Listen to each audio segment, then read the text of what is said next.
Boa noite a todos. Que a graça e a paz de Cristo Jesus estejam com cada um de vocês. Como é que vocês estão? Como é que foi de quarta-feira para cá? Quarta-feira passada, até quarta-feira muita coisa aconteceu, né? Vitórias também, né? Vitórias, estávamos orando ali pelo carro de vocês ali, graças ao Senhor, deu tudo certo, para a honra e glória de Deus. De vez em quando Deus, Ele dá as lutas, né, para a gente... Para a gente buscar mais Ele. Isso é importante, né? Sem luta não há o quê? Vitória. Nós podemos crescer somente o quê? Através das vitórias que obtemos pelas lutas. Então, assim, faz parte. Então, a gente tem que entender que Deus está no controle de tudo. Irmãos, como o Marcelo falou, no dia 17 teremos aqui a vigília. Como que vai ser isso? Vai ser uma vigília. Vai ser de 10 horas da noite às 6 horas do quê, Marcelo? Eu venho, Marcelo. Amanhã. Então, teremos aqui pregações, louvores, testemunhos, orações. Então, para aqueles que nunca participaram, pode ser a sua primeira vez. Tá bom? Já participou? Não, Já vi? primeira vez. Então, vai gostar. Não vai nem sentir a hora passar. Descansa aí à tarde. E à noite nós estaremos aqui em nome de Jesus Cristo. Estaria pregando aqui, né, Marcelo? Dia 17 na parte da manhã, mas mediante a Santa Ceia aqui, vamos deixar para o ano que vem. Então, assim, mais dia 17 à noite, estaremos aqui em nome de Jesus Cristo, tá bom? Então, faça planos, convide pessoas, para que você possa passar uma noite aqui, ou em oração, irmãos. Você não vai sair daqui da mesma forma que você entrou. Amém. Então, faça planos, tá bom? Para que você possa estar aqui. Já estou convidando a igreja. Algumas pessoas já falaram para mim que vai estar aqui na Marechal. E eu vou estar lá também, em nome de Jesus. Tá bom, irmãos? Mas é que dia? Cai na sábado à noite. É de sábado para domingo. É o melhor dia. E domingo já sai daqui como? Ah, vai para casa dormir. Não. Vai fazer suas tarefas, vai sair daqui novinho. Não é? Quando Jesus Cristo passava a noite em vigília, amanhecia e ia fazer o que? Jesus dormia? Jesus Cristo ia fazer o que tinha que fazer, né? E não será diferente para nós em nome de Jesus Cristo. Vamos lá, feche seus olhos, vamos falar com o Senhor neste momento, para abrir a palavra do Senhor. Senhor, nosso Deus e nosso Pai, mais uma vez nós estamos aqui diante da Sua presença. Obrigado, Senhor. Somos gratos, porque as Tuas poderosas mãos se estendem ao nosso favor. Verdade. O Senhor permite as lutas, sim, para que possamos crescer em nome de Jesus Cristo, para que possamos buscar a Sua face, Pai. Se nós tivéssemos uma vida sem problema nenhum, com certeza, Pai, nós iríamos virar as costas para Ti. Verdade. Somos falhos, somos pecadores. Nossa tendência, Pai, é para o mal. Mas o Senhor, com as Tuas poderosas mãos, nos mostra que precisamos depender de Ti, Senhor. Verdade. Porque sem Ti não poderemos fazer nada. Então, obrigado, Pai. Até pelas lutas que nós temos, porque é para o nosso crescimento. Nós agradecemos o Senhor. Obrigado por tudo. Estamos abrindo neste momento a Tua palavra. Pois são bênçãos que pedimos em nome de Jesus. Amém. Estamos felizes também aqui pela nossa irmã Conceição. Um ano, né, irmão? Quase um ano, né? Eu lembro quando estava aqui pregando sobre os passos para o revelamento pessoal, a senhora estava aqui. A senhora falou para nós que ia viajar, né? Ia ficar um bom tempo e agora a senhora está de volta aqui. O tempo passa rápido, né? Então, que bom que a senhora está aqui conosco. A gente sabe que as lutas são grandes, mas a senhora também tem recebido as vitórias, não é? Para receber a vitória. Sou muito feliz também pela Gabi, que está aqui conosco, mais uma vez nos visitando. Daqui a pouco não será mais visita, né? Então, assim, fique à vontade aqui. E a Fabiana trazendo aqui a Gabi. Isso é importante, irmãos. Isso é a pregação do Evangelho, né? Você se aproxima da pessoa, ganha confiança. Jesus quis fazer isso. Depois você fala, vem, eu vou te mostrar. Vem mais gente. Né? Então, assim, é assim que nós temos que fazer. Então, assim, sim, é isso aí. Isso é um dom que Deus te deu. Então, cada um tem o seu dom. Então, somos muito felizes aqui pela Gabi estar aqui mais uma vez conosco. Vamos lá? Vamos abrir a passagem. Bíblia, qual é a passagem? Atos, capítulo 4. A gente vai ficar, irmãos, esse ano todo falando sobre essa passagem e um pouco do ano que vem. Ano que vem teremos aqui, né? Já estamos tendo, né, Marcelo? As 20 crenças fundamentais, 20 crenças, 4h31. Então, assim, para o ano que vem estarei aqui também aos domingos, compartilhando também sobre as crenças fundamentais. Atos 4. Marcelo, já encontrou aí, meu irmão? Já. Pode ler para nós então, por favor. Pode. Essa já está decorada, mas eu leio. Vamos lá.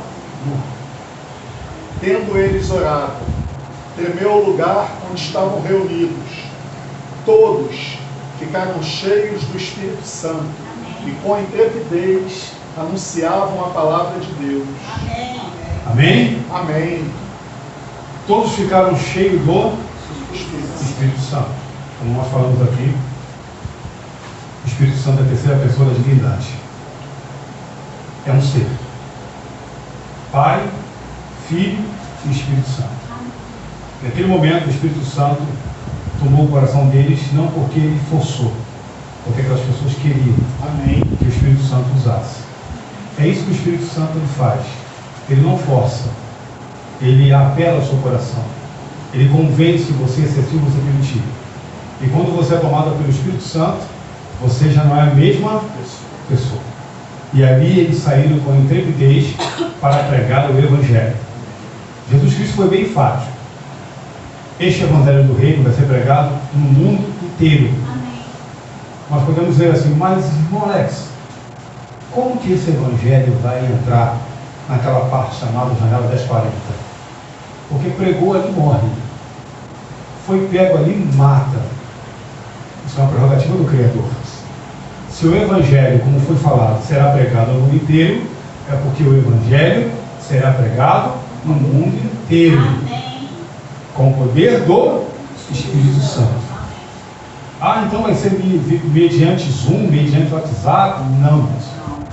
Face a face com as pessoas com o rosto iluminado, a resplandecer de uma santa consagração. Olha que coisa poderosa. E pregarão o Evangelho. Você quer estar junto desse povo? Eu quero. Eu quero. Eu estava conversando com o jovem essa semana e ele falou, Alex, achei até interessante o que ele falou. O meu sonho é estar entre aqueles que não vão conhecer a morte. E eu tenho orado em prol disso. Eu falei, você pode orar. Mas eu falei para ele, mas Deus pode escolher também para ser mártires. Né? Então, assim, eu achei interessante o jovem falar isso, né? Porque ele quer pregar o Evangelho. Tem, né, aqueles que vão ser mártires e aqueles que não vão passar o quê? Pela morte. Vão ver Jesus voltar. Você quer estar entre o povo do Senhor? Então precisa fazer planos. O inimigo vai fazer de tudo para que você não venha. Para que você não aceite Jesus Cristo. Para que você invista tempo nesse mundo que está podre, está para ser destruído. Então, precisamos estar todos juntos, como foi lindo aqui. Amém. Todos juntos ficaram cheios Do Espírito do Espírito Santo. E vocês podem ver aqui que todos estavam juntos fazendo o quê? Orando. Orando, irmãos. Como eu falei aqui na oração.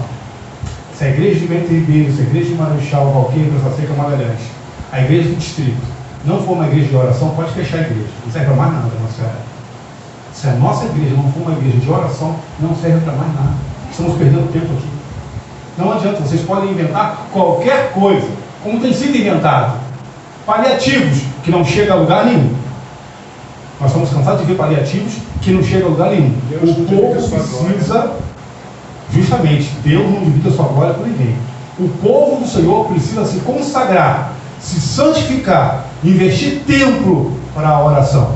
Porque foi o Mestre que falou isso. Foi o nosso Senhor Jesus que falou isso. E a nossa casa, e a minha casa será chamada de casa de oração. de oração. Então é assim que tem que ser. Se nós formos um povo envolvido na oração, haverá vitórias. Falando um pouquinho agora sobre essa segunda parte do capítulo 3. E Alex, Oi? posso só te interromper um segundinho? Pode, meu amigo. Na escolha dos diáconos, né, o pastor estava pregando aqui no sábado passado, se eu não me engano, e aí os apóstolos falou, né? Você falou de consagração, ele falou aqui duas coisas importantes, né? Diz assim, ó, mas irmãos, escolhei dentre vós 7 homens de boa reputação, cheios do Espírito e de sabedoria, aos quais encarregaremos desse serviço, né? Sim. Quanto a nós, nos consagraremos à oração e ao ministério da palavra. Olha que palavra. Olha que coisa poderosa. A Então, consagração é através desses 2 requisitos, a oração e a palavra. se você não ora, se você não lê a Bíblia, como você vai se consagrar? Como você pode dizer, eu sou um cristão? Mas como ser um cristão se não ora? Como ser um cristão que não lê a palavra do Senhor? Não tem como ser cristão. Cristão não é aquele que vem para a igreja, senta no banco e escuta o pregador, o pastor, o ancião pregar e vai embora. Isso não é ser cristão. Ele pode até fazer isso, mas o cristão, a prerrogativa do ser um cristão é ser um homem ou uma mulher de oração e que leia a palavra. Porque você vai dar aquilo que você o quê? Tem. Se você não lê, se eu não leio, se eu não oro, eu vou dar o que o povo aí fora? Não. Então, nós temos que nos consagrar. Para ontem isso, né, Marcelo? Isso aí é para ontem. Na vigília, o tema vai ser o quê? Eventos finais. Você vai entender um pouquinho do que está acontecendo aí, irmãos. Que está acontecendo muita coisa. Então, faça plano para você estar aqui com você nessa vigília. Reavivamento verdadeiro, como ser um cristão nascido de novo. Então vamos lá. Abra sua Bíblia no livro de João, antes de ir aqui para o tema. João capítulo 10, versículo 11. Já está pertinho aí, né? O livro de Atos. Só voltar um pouquinho. Você encontra aí João 10, né? O versículo, capítulo 10, aliás. O versículo é 11. Vamos lá, achamos? Amém. Eu vou esperar a Gabi também achar aqui. Ajuda ela aí. Não, ajuda não, nem precisa. Não precisa não? Não, tá craque já, né? Tá bom.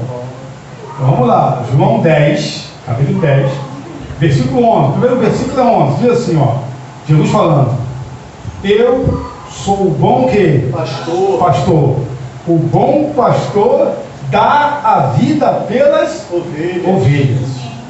Daqui a pouco a gente vai ler aqui o contexto. Vamos lá, outro versículo, 14, está bem aí embaixo. Eu sou o bom pastor e conheço a minha, e conheço, me perdi aqui. Eu sou o bom pastor e conheço as minhas ovelhas. E elas o quê? Me conhecem a mim. Assim como o Pai me conhece a mim, eu conheço o Pai e dou a minha vida pelo quê? Ele repete isso mais uma vez. Ele repetiu isso no versículo 11, e agora repete mais uma vez no versículo quê? 14. Ele está confirmando o que ele faz.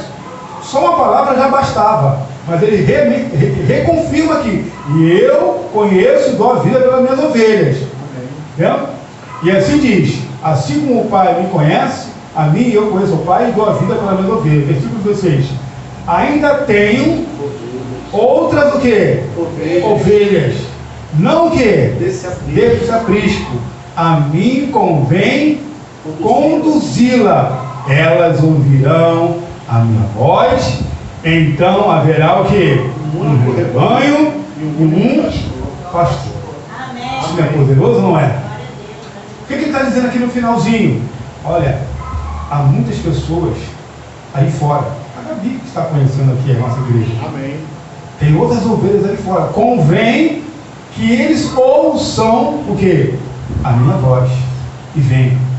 Como que essas pessoas aí fora ouvirão a voz do Senhor? Através de nós. Amém. Então nós seremos o porta-voz. Olha que responsabilidade que nós temos. Nós seremos o porta-voz de quem? De Deus. De Deus. Já pensou sobre isso?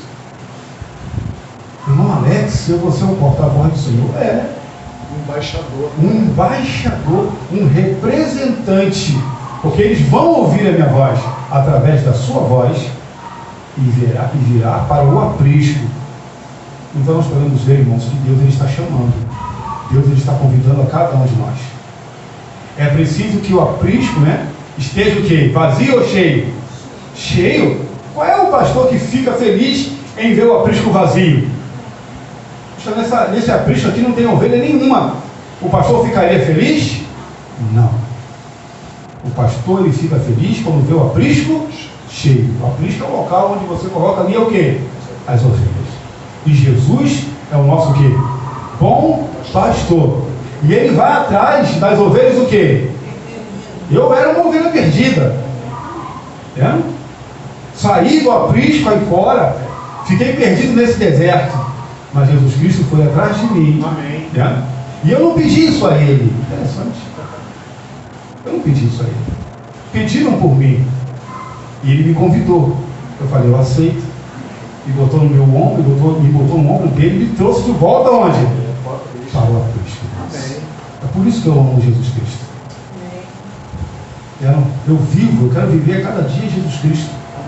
Vale a pena morrer por Cristo Jesus. Viver vale a pena, né? Viver é Cristo. E o morrer é o quê? É lucro com Cristo Jesus. É ou não é?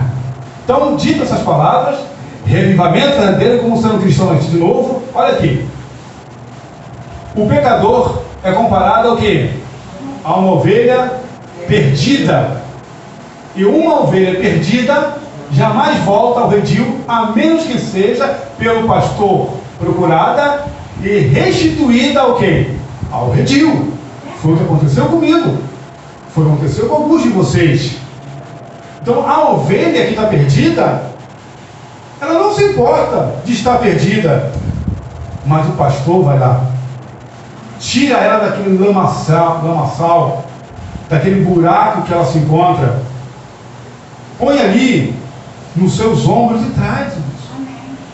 E aqui continua: pessoa alguma pode de si mesma arrepender-se, tornando-se digna de bênção da justificação. Irmãos, a nossa natureza é o quê? Espiritual ou carnal? Carnal. Temos que ter uma natureza espiritual. O Senhor está buscando os verdadeiros o quê? Adoradores. Aqueles que adoram o Senhor em espírito e em verdade. Se existe um tempo que tem que ser aplicado nesse versículo, é hoje.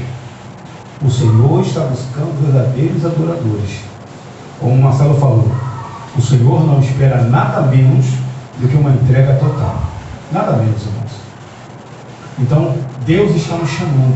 O Senhor é bom pastor. Vocês leram comigo aqui que Ele dá na vida o quê? Pelas ovelhas. A Bíblia diz que ninguém tem mais amor do que esse, né? De dar a vida pelos seus amigos. E aqui continua. O Senhor Jesus está constantemente procurando impressionar o coração do pecador e atraí-lo a fim de que o contemple como o Cordeiro de Deus que tira o pecado do mundo. E eu gostaria de ler aqui, irmãos, com vocês, João 15:15, João 15:5. Diz o que aí? João, passa um pouquinho para frente aqui. 15:5.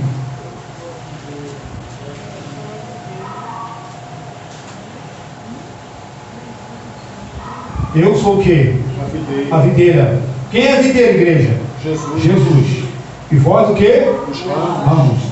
Quem permanece em mim e eu nele, esse dá muito o quê? Frutos. Porque sem mim nada poderei fazer. Quais são os seus planos? Quais são os seus sonhos? Você incluiu Jesus nisso? Ah, irmão Alex, eu não incluí Jesus não. Tinha que incluir? É óbvio que tinha que incluir. É óbvio que tinha que incluir. Você vai deixar Jesus Cristo fora dos seus planos? Fora dos seus sonhos? Porque os nossos planos, irmãos, e sonhos, muitas das vezes são sonhos e planos que vão nos machucar. Porque nós somos criadores de problemas para nós mesmos. Você já criou um problema para você mesmo? Já pensou assim, poxa vida, eu me meti numa rascada danada agora, hein? Já aconteceu isso com você? Às vezes já está ali na cara. Nós somos campeões disso, não é? Por quê? Não colocamos Deus em primeiro lugar. Ele falou, olha, sem mim, vocês não podem fazer nada, nada vai dar certo. Não vai dar certo. Vocês vão até certo ponto. Dali em diante, vai dar problema. É ou não é? Aí você vê uma pessoa bem sucedida, um empresário das couves aí, mas a pessoa sofre com depressão. Ele se pergunta, o que está faltando na minha vida? Tenho dinheiro, moro bem, como que eu quero, viajo o mundo inteiro, mas eu me sinto só, solitário, tenho medo. O que está faltando ali? Deus. Cristo. Sem mim, vocês não podem fazer nada. Igual aquele cantor do Nirvana, você lembra bem? Um jovem, com 27 anos, estourou os miolos. Sabe o que ele escreveu na carta antes de estourar os miolos? Ele disse claramente: eu já provei de tudo nessa vida. Tudo. E foi falando ali, escrevendo as cartas, o que ele já provou? Todo tipo de drogas, mulheres, homens, tudo. E ele falou assim: eu só não provei ainda a morte. Ele só não tinha provado Jesus Cristo.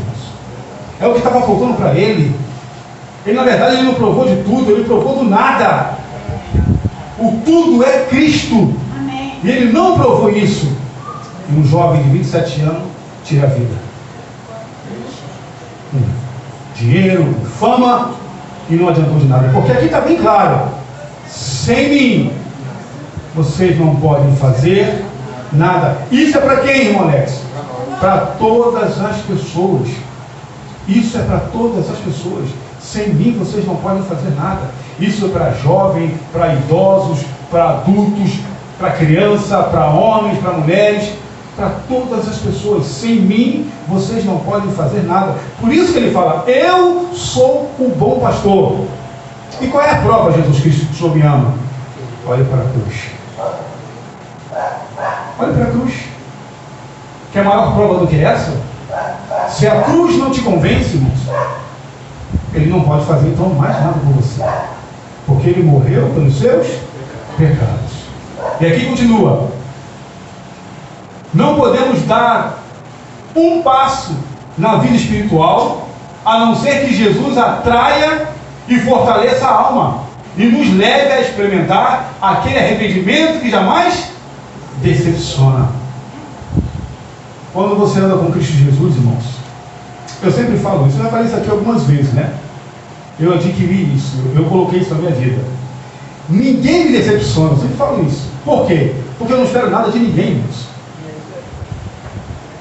Não espero. Eu espero de Jesus Cristo, que não pode me decepcionar. Ele é meu Senhor, meu Criador, morreu por mim. Mas das pessoas eu não espero. Porque se eu esperar das pessoas, é certo que eu posso me decepcionar. É ou não é? As pessoas não decepcionam você? E como você fica depois? Você coloca a sua confiança e muitas das vezes a sua vida inteira na mão de uma pessoa. E como fica se essa pessoa decepcionar você? Algumas pessoas tiram até vida por isso. Por isso, eu falo isso lá em casa. Eu não espero nada de ninguém. E por não esperar nada de ninguém, eu não espero do meu filho, eu não espero, amo meu filho, minha esposa, minha nora, meu neto, amo, mas não espero. Eu espero de Cristo. Amém. Porque é o único que não pode decepcionar. É o único. Filhos decepcionarão seus pais, pais decepcionarão seus filhos, esposas decepcionarão os seus maridos e vice-versa. Mas Jesus Cristo vai se decepcionar você? Jamais. Jamais. Tudo que ele fala é para o nosso bem. E tudo que ele fala é para o nosso bem. Se o nosso relacionamento com o nosso esposo ou esposa está fundamentado na rocha de Cristo Jesus, as coisas vão muito bem. Se os nossos filhos têm conhecimento de Cristo Jesus e vivem com Cristo Jesus, os relacionamentos entre pais e filhos vão o quê? Muito bem. Se os relacionamentos, se os namoros forem relacionamento com Cristo Jesus, esse namoro, esse noivado, ele vai o quê? Muito bem. Mas sem Cristo, vai para onde? Para lugar nenhum. Então aqui diz claramente que jamais decepciona. Jesus jamais decepcionará você. Amém. Jesus é uma pessoa, é real, morreu por nós. E aqui continua, olha só que coisa interessante. Quando perante os principais sacerdotes, os saduceus, Pedro apresentou claramente o fato de que o arrependimento é um dom quem? De Deus. De Deus. Arrependimento é um dom de Deus. O nosso coração, irmãos, naturalmente é o quê? Pedregoso. É ou não é? É só pisar no seu pé que você mostra quem você é. Não é? Se não tiver em Cristo, você mostra quem você é. É só te perseguirem ou te empurra lá, que você o quê? Se não tiver em Cristo, mostra as suas garras. Verdade ou mentira? Verdade. É ou não é? Eu olho muito pelo Marcelo. Trânsito, né, Marcelo? Fechada, dá vontade de quê? Qualquer motorista naturalmente faz o quê? Xinga. Lembra? Já despula com o braço. Mas temos que ter calma. E até no trânsito, Marcelo tem que ser principalmente o quê? Cristão. É fácil? Não. Mas tem que buscar o Senhor. É ou não é? Então, isso é para cada um de nós, irmãos. Ok? É isso cada um. Quer ver, irmão, o segredo, que não é segredo para a vitória? Não há segredo. É um segredo, mas não é segredo. Combata o mal que te fazem com o bem. Possível, está na Bíblia, definitivamente. É possível? Claro que é possível. Combata o mal que te fazem com o bem. Na sua cabeça você encherá de brasas vivas. Olha aí. É aí que você vence. Mas, irmão Alex, como a irmã ali falou, né? É quase impossível. É difícil, mas não é impossível. Alex, quando isso estiver acontecendo, é sinal que Jesus Cristo já está habitando e fazendo a obra, né? Porque a nossa naturalidade é revidar mal com mal. Sim. Né? É o que eu estou falando aqui para ela, eu sou muito criativo. Então, mas assim, se tem uma coisa que nos prejudica, que nós reconhecemos, e que nos impede de crescer, nós vamos ter que lutar contra isso. Senhor, me ajuda, eu tenho que lutar contra isso aqui. Porque isso aqui está me vencendo. Porque desde o momento que eu tenho essa reação, e essa reação com a palavra condena, eu tenho que mudar. Sim ou não? Sim. Porque eu quero o céu. Porque Jesus vai dizer o seguinte, olha, você foi uma excelente pessoa, mas isso aqui você não permitiu que o meu Espírito Santo trabalhasse. Infelizmente não dá. E aí? Valeu a pena perder a vida eterna por causa de um problema que poderia ser resolvido se você permitisse que o Espírito Santo trabalhasse no seu coração? Valeu a pena? Não. Então, irmãos, vale a pena permitir que o Espírito Santo trabalhe no nosso coração, irmãos. Então vamos lá. E aqui diz, falando de Cristo, disse ele, Pedro falou, Deus, porém, com a sua destra, o exaltou, está falando de Jesus Cristo, o exaltou a príncipe salvador, a fim de conceder a Israel o arrependimento e a remissão de quê? De pecados. Os nossos pecados são perdoados, sim ou não? Sim. Pelo sangue que foi derramado na cruz do Calvário. Toda vez com sinceridade no coração você pede perdão a Deus, Deus ele quê? Te perdoa. Mas irmão Alex, mas assim que eu levantei, eu fui na padaria, eu cometi uma besteira, falei alguma coisa, eu pequei. Deus vai me perdoar se eu orar de novo? Sim, irmãos. Não há um limite para o perdão. Você não tem uma ficha que ele coloca e fala, ó, vai viver 80 anos, só tem 3 mil de perdão. E passou isso aqui, já era. Se bateu antes de 80 anos, isso aqui já era. Não existe isso, irmãos. Não existe isso? Não. É enquanto você tiver o quê? Vivo.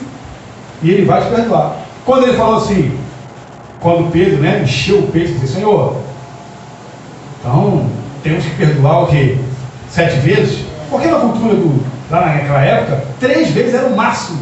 3 vezes. Então Pedro vai se sentir bem, para fazer bem ali com o Senhor. Eu vou ganhar agora um ok do Senhor, né? Eu vou ganhar um sorriso de Jesus Cristo. E ele vai dizer, muito bem, Pedro, parabéns para você. Ele falou, Senhor, 7 vezes? Eu disse, não, 7 vezes. 7 vezes não é nada. É 70 vezes 7. Mas quando Cristo estava falando para Pedro, Cristo estava falando dele para conosco. Quantas vezes Jesus nos perdoa, irmão? 7 vezes? 70 vezes 7? Muito mais. É por isso que ninguém tem mais amor do que esse. Então aqui, Pedro foi claramente lá para os sacerdotes, para os saduceus. Jesus Cristo veio conceder arrependimento para que? Remissão. Resgatar o pecador arrependido dos seus erros. Mas eles acreditaram nisso? Não. Sabe qual é o grande problema, irmãos, hoje? O grande problema hoje é que as pessoas, elas até acreditam no perdão de Deus, mas elas mesmas não se perdoam pelos erros que cometem. Tem pessoas que não se perdoam. Ah, por que você é depressivo? Deus não te perdoou já, mas sim, mas eu não me perdoo por isso. Olha, se você não se perdoa por isso, Deus não pode fazer nada com você. O que passou, passou. É assim por diante. Porque se Ele já te concedeu o perdão, quem é você para não se perdoar? Então o maior problema hoje é de pessoas que não se perdoam pelo problema que se cometeu. Não pode ser assim. Então aqui, irmãos, Pedro foi bem claro. Está em Atos 5,31. Vamos lá, vamos caminhar. O arrependimento não é menos do que o perdão e a justificação. É o dom de Deus. E não pode ser experimentado a não ser que seja concedido por quem? Por Cristo. O perdão ele vem por quem? Por Cristo. Deus ele te perdoa? Perdoa. Mas quem fala para Deus que você está pedindo perdão? Jesus Cristo. Ele fala, ninguém vem ao Pai senão por mim. Não é as suas obras. Não é você fazendo bem que você é perdoado. Não é pelas suas obras. É por Cristo Jesus. Então, irmão Alex, você está dizendo que se eu não for a Cristo Jesus confessar os meus pecados, não há perdão para os meus pecados, se não há perdão para os seus pecados. E as pessoas aí fora têm que saber disso. Que os seus pecados eles podem ser perdoados. Para quem? Para todos? Para todos. Se somos atraídos por Cristo, isso ocorre por seu poder e virtude. A graça da contrição vem por meio dele. E dele vem o quê? A justificação. Talvez se você e eu tivéssemos lá no Golgotá, você lembra do Golgotá? Quem estava pendurado na cruz? Jesus Cristo estava no meio. E tinha 2 ladrões ali, do lado dele. E você escutasse assim, olha, estou falando para você agora que os seus pecados foram perdoados. E quando eu vier no meu reino, você será ressuscitado. Talvez se nós conhecêssemos aquele bandido e falasse, não, calma aí. Jesus não está falando sério. Porque esse cara era um assassino. Esse cara era um sequestrador. E agora simplesmente ele pede perdão, Jesus perdoa e pronto. Não é assim que a gente pensa muitas das vezes? É isso mesmo. Quando Jesus perdoa e pronto, acabou. Se ele perdoou, perdoou. E existem as consequências. Isso Deus não tira. Não adianta, irmão. Você não precisa nem orar por isso. Mas, irmão Alex, Deus não tira a consequência nem se orar? Não. Isso é bíblico. Adão e Eva pecaram? No dia que vocês comerem, certamente vocês morrerão. Eles não queriam morrer, mas ficaram velhos. Morreram ou não morreram? A consequência foi tirada? Foram perdoados. Mas a consequência pelos seus atos, Deus não tira, não tem como tirar eles. Mas Ele perdoa os seus pecados. A consequência lá daquele preso que estava lá, ele pediu perdão a Deus, a mim, Jesus Cristo, e Jesus perdoou? Perdoou. Mas a consequência? A morte. Morreu ali pendurado na cruz ou morreu? Morreu. Mas foi perdoado. Então nós temos que ter muito cuidado nisso, com as coisas que nós estamos plantando. Porque disso que nós estamos plantando, nós vamos o quê? Colher. E quando colher, e por mais que se arrependa, e Deus ele te perdoa, consequências fica. Minha esposa falou assim para mim, Alex, fala para essa pessoa, fala para ela isso eu não posso. São consequências. Como é que eu vou falar para ela uma coisa que não está na Bíblia? Eu não posso. São consequências. Ela vai ter que suportar isso até a morte. Deus vai perdoar os pecados dela, mas isso Deus não vai tirar. É uma cicatriz que fica. Só quando Jesus voltar nas nuvens do céu. Então só quando Jesus voltar. Porque consequências ficam. Vamos lá. Agora abra suas Bíblias comigo. No livro de Efésios, capítulo 2, versículo 8. Vamos falar um pouquinho sobre fé. É mais do que uma declaração.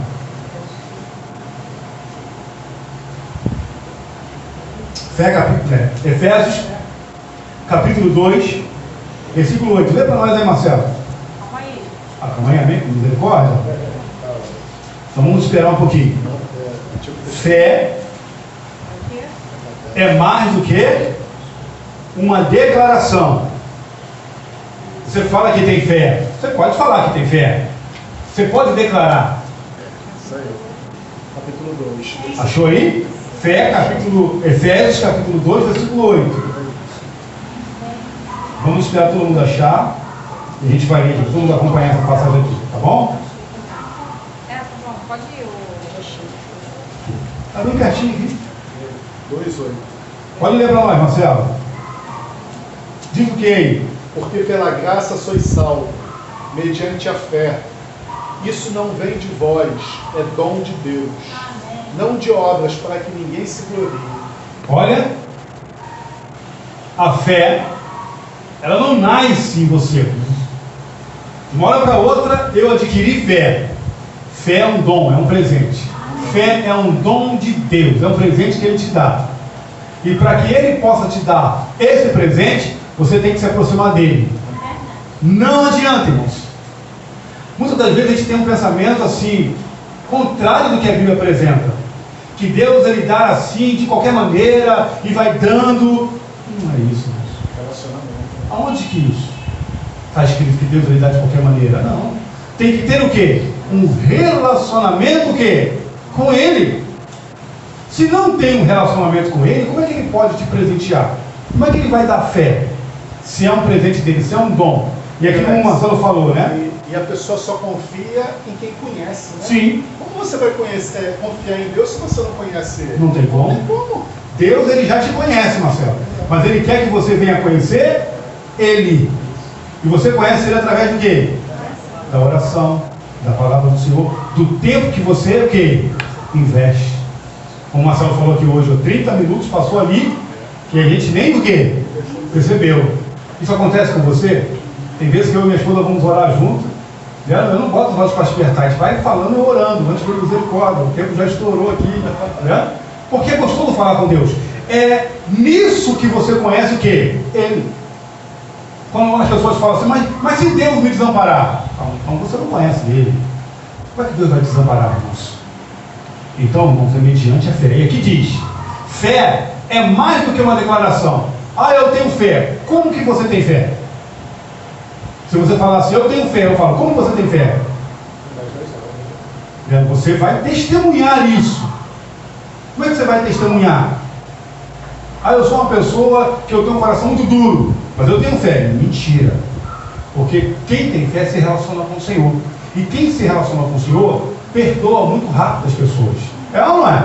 Porque Jesus Cristo te perdoa muito rápido. Você acabou de orar e pediu perdão, Ele te perdoa. E você não quer perdoar as pessoas. Que tipo de relacionamento, que tipo de fé é essa? Então as pessoas estão dizendo muito, estou dando a Fabiana vindo aqui, mas tem pessoas, né? Isso aqui eu estou pregando para a igreja, tá, gente? Estou falando assim porque às vezes a pessoa pensa que eu estou pregando para ela, mas aqui é para a igreja. Então, assim, por que eu estou falando isso? Porque uma irmã me cercou ali na porta da igreja, no Marechal, com você, falou comigo isso aí. Você pregou para mim, foi para mim? Eu falei, não, eu não apontei para a senhora. Eu preguei, e a palavra de Deus é para mim, primeiramente. Então, assim, fé demonstra muitas coisas. Não é simplesmente você falar que tem fé. Se você fala que tem fé, é porque você se relaciona com quem? Com o Pai da fé. Aquele que criou a fé. Então você tem fé e você demonstra isso através, como o Marcelo falou, das suas atitudes, do seu comportamento. Entendeu? Para que você possa pregar, como a igreja vai sair aqui, nós temos que sair daqui representando muito bem quem? Cristo Jesus. Se não representa Cristo Jesus, o Espírito Santo não vai à frente. E quando o Espírito Santo não vai à frente, nada o que acontece. Sabe por quê? Porque Jesus falou, sem mim, você não pode fazer nada. Então, assim, claramente dá para ver que a fé é mais do que declaração. A fé, que é a palavra de salvação, não é uma fé casual. Não é o mero assentimento do intelecto. Assentimento do intelecto.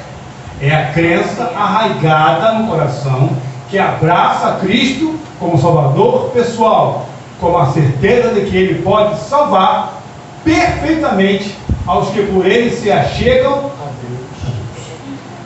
Fé é relacionamento. Nós temos que nos relacionar com Deus. Qual é a primeira pessoa que você tem que se relacionar? Com Deus. E vale a pena se relacionar com o Senhor.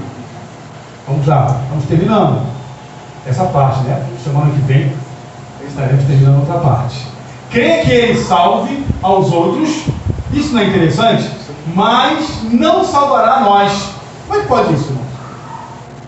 Como é que pode isso? Uma vez um pastor, isso tem um tempo, eu era jovem lá na igreja, e o pastor, ele fez uma pergunta: quem aqui está salvo? Isso foi na igreja de Marechal Hermes. Quem aqui está salvo? Levanta o braço, por favor. E ninguém levantou o braço. Para não dizer que foi ninguém, um casal de idosos ali no cantinho levantou o braço. Idosos. Olha abaixar, então. Nossa, ele falou assim: o que vocês estão fazendo aqui, vocês?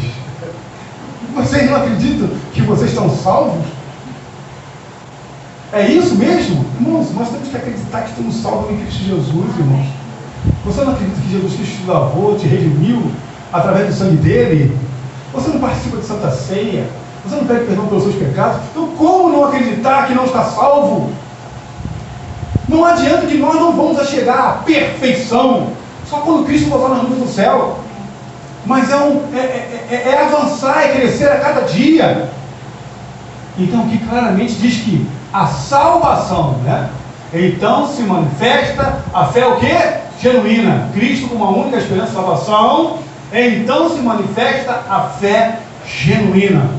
Essa fé leva seu possuidor a colocar em Cristo em todas as atenções. Seu entendimento fica sob o controle de quem? Rapaz, isso aqui é muito forte. Seu entendimento fica sob o controle do Espírito Santo. Sabe o que é ficar sob o controle do Espírito Santo? Eu vou dar um exemplo. É assim, uma coisa simples que eu vou dar. Você vai no mercado, você pegou uma coisa que você não vai levar. Eu volto lá e coloco onde estava. Eu não deixo no meio do caminho ou em qualquer lugar. Sabe por que eu não faço mais isso? Porque eu fico incomodado. Porque as pessoas colocam em qualquer lugar, não é? Pega uma coisa que está lá e botam tudo de limpeza. Ah, não vou levar mais.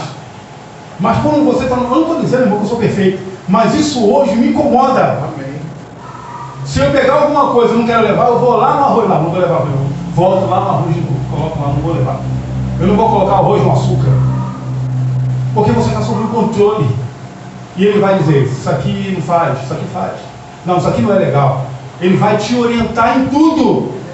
É isso que está dizendo. Quando a igreja entender isso, Marcelo, quando cada um de nós entendemos isso, o batismo do Espírito Santo acontecerá na igreja. E outra coisa, Alex, é tipo assim, a gente é observado em tudo, né? Em tudo. Tudo. E as pessoas querem observar para acusar, né? Não é para elogiar, não. Não. Elogiar ninguém faz, não. Agora, um erro teu é vitrine. Aponta o dedo. Mas pode apontar o dedo? Sim ou não? Pode. Sabe por que pode? Porque você é quem? De quem você é discípulo? De Cristo, irmãos. Pode. Olha, estou observando você, hein? Pode observar. Eu tenho Jesus Cristo.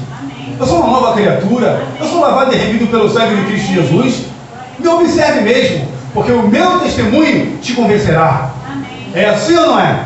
Porque Jesus falou: e vocês serão as minhas testemunhas. E a testemunha mesmo. Irmão, isso é muito forte, muito sério. Por isso que aqui fala: seu entendimento fica sob o controle de quem? Do Espírito Santo. Agora é Ele, Deus. É Ele que vai te guiar em tudo. Olha que coisa poderosa. O seu eu começa a ser esmagado, massacrado pelo poder do Espírito Santo. E você começa a andar como Enoque andou. Enoque andou 300 anos com o Senhor. Amém. Chegou o ponto de falar assim: opa, eu quero esse rapaz para cá. Vamos lá. Vem para cá, Enoque. Vem morar no céu comigo. Irmão, a gente fala que nós vamos ter que viver assim nos últimos tempos. A mesma coisa. Deus, Ele não muda, irmão. Deus é o mesmo ontem, hoje e eternamente. Se Ele exigiu daquelas pessoas antigamente, Marcelo, que tinha que andar reto, Ele está fazendo a mesma coisa hoje. A mesma coisa hoje. Porque não seria justo se Ele não exigisse de nós, se Ele não cobrasse de nós. Cobrou naquela época, por que Ele não pode cobrar de nós hoje? É diferente? Não. É o mesmo Deus. E quando Deus Ele cobra, é porque é para o nosso crescimento. Fala, Marcelo. O O meu primo Paulo, ele falava uma coisa que ele leu no Espírito de Profecia muito interessante, né? A gente acha que a gente que vai até Paulo, até Pedro, aí ele fala, não, é eles que vão vir até nós. E vai perguntar como foi passar por esses momentos tão difíceis. O povo da última Você vê geração. o pecado, ele já... Em tudo, Pecará. em tudo, meu, em tudo. Hoje, não está fácil. Se santificar não está fácil. Mas vamos lá, vamos chegar no final. E seu caráter é moldado segundo a semelhança divina. Olha aí. Lá Samuel, se eu não me engano, capítulo 10, versículo 6, né? E tu, o Espírito Santo, te moldará, Tomará posse de ti, tomará posse de tu, Espírito, você será transformado em uma outra pessoa. Quem é você hoje? Quais são os seus sentimentos? O que flora dentro de você? Mas o Espírito Santo, ele pode te moldar, transformar o seu caráter e o meu caráter. Pode ou não pode, irmãos? Está escrito aqui, ó. O Espírito do Senhor se apossará de ti, e profetizarás com ele, e tu serás mudado em outro homem. É o que está dizendo aqui, é bem. E o seu caráter é moldado segundo a semelhança divina. Sua fé não é uma fé morta, mas sim que opera por amor e o leva a contemplar a formosura de Cristo e tornar-se semelhante ao caráter divino. Tua obra é do Senhor, de princípio ao fim. Pode dizer ao pecador a perecer: sou um pecador perdido, mas Cristo veio buscar e salvar o que se havia perdido. Amém. Amém ou não? Amém. Eu estava lendo uma palavra muito interessante de João Calvino. Ele falou assim, João Calvino foi um reformador, ele falou assim: todo bem que você vê em mim é Cristo, e todo mal sou eu mesmo. Olha, Forte isso. João Calvino falou isso. Todo bem que você vê em mim é Cristo, e todo mal sou eu mesmo. Irmãos, Deus, ele quer mudar e transformar nosso caráter. Nós estamos nos preparando aqui para as mansões celestiais, e não vamos entrar de qualquer maneira. Não vamos entrar. Deus espera que você entregue cada dia o seu coração para que ele possa mudar e transformar. É o que ele espera. É uma luta, mas vamos permitir que o Espírito Santo tome posse do nosso coração e subjugue o nosso eu. amém. Chegamos no final. Diz ele: não vim chamar justo, e sim o que? Pecador. Sou pecador, e ele morreu na cruz do Calvário para me salvar. Nenhum momento mais preciso fica sem me salvar. Em nenhum momento ele morreu e ressurgiu para a minha justificação, e me salvará agora. Aceito o perdão que prometeu. Você aceita? Eu aceito. Então vamos ficar de pé para nós orarmos. Amém? Semana que vem vamos falar um pouquinho sobre justos em Cristo. Qual é a atitude de justo em Cristo? Você é uma pessoa justa ou você é uma pessoa injusta? Vamos conversar um pouquinho sobre isso semana que vem. Vamos lá? Vamos orar? Senhor nosso Deus, bom é estar diante da sua presença e saber que o Senhor falou conosco nesta noite. Muito obrigado, Senhor. Queremos ser lavados e remidos pelo sangue de Jesus Cristo. Queremos ser moldados pelas poderosas mãos do Teu Espírito, Senhor. Transforma nossa vida. Nos prepara para aquele grande dia que não está longe, que é a volta de Jesus Cristo. Nos leva agora para a nossa casa, na companhia dos seus santos anjos. Pois são bênçãos que pedimos em nome de Jesus. Amém. Tenham todos uma ótima noite.